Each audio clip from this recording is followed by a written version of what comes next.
Dans le prochain épisode de Demain nous appartient, Liam joue à cache-cache avec la police. Chloé fait une confidence à sa fille. Chez les Donnier, un sapin jette la discorde. Attention, les paragraphes qui suivent contiennent des spoilers sur l'épisode de Demain nous appartient diffusé jeudi soir sur TF1. Si vous ne voulez rien savoir, ne lisez pas ce qui suit. Jeudi 28 décembre dans Demain nous appartient. La guerre de Noël est déclarée. Il y a du remue-ménage chez les Donnier Jacob. Noël est à peine terminé que William est déjà décidé à ramasser toutes les décorations, ainsi que le sapin. Malheureusement pour lui, Manon et Aurore ne sont pas de cet avis, et seule Nordine le soutient dans sa démarche.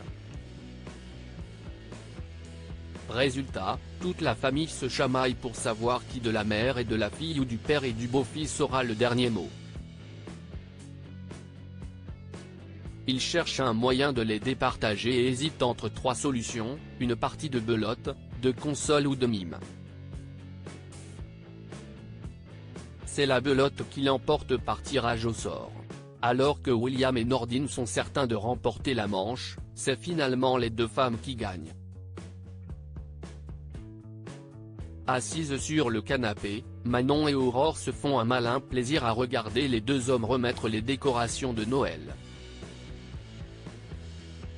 Chloé veut changer de métier de son côté, Judith profite de son retour à 7 pour annoncer une grande nouvelle à ses parents, elle repart pour les États-Unis après les fêtes. En effet, elle adore la vie là-bas et le patron de Maxime, son frère aîné, a proposé de l'embaucher. Axel et Chloé ne s'attendaient pas à une telle annonce. Quelques minutes plus tard, Judith rejoint sa mère sur la terrasse. Chloé confie à sa fille qu'elle est fière d'elle et des choix qu'elle fait. Judith lui demande si tout va bien, car elle la trouve triste, et Chloé lui annonce qu'elle souhaite reprendre ses études d'infirmière. Judith est heureuse pour sa mère et de tout cœur avec son projet.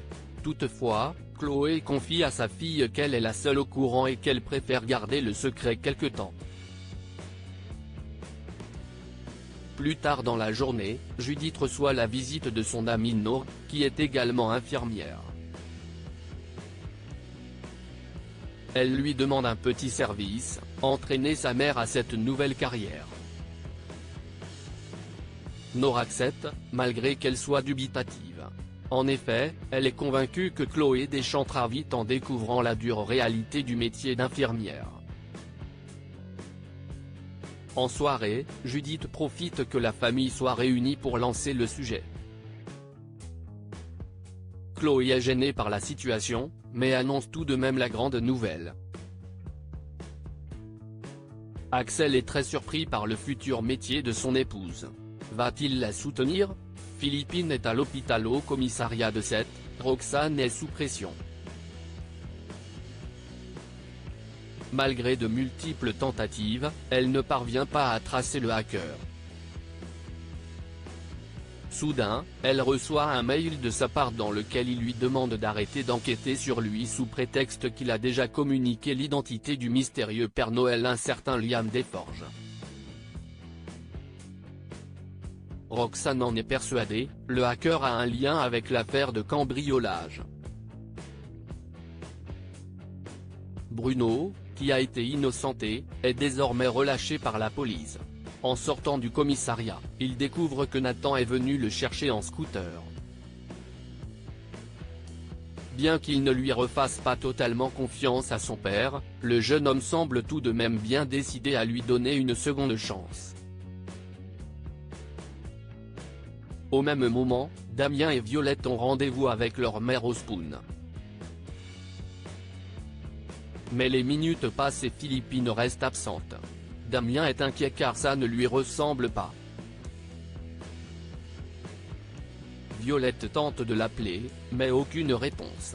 C'est alors qu'une patiente en détresse respiratoire arrive à l'hôpital. Il s'agit de Philippine. La mère de famille a été frappée à la tête lors d'un cambriolage.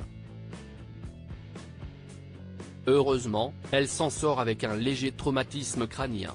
Damien est déterminé à retrouver le coupable. À son arrivée au commissariat, il reçoit un message de Violette l'informant que l'agresseur de Philippine était habillé en Père Noël.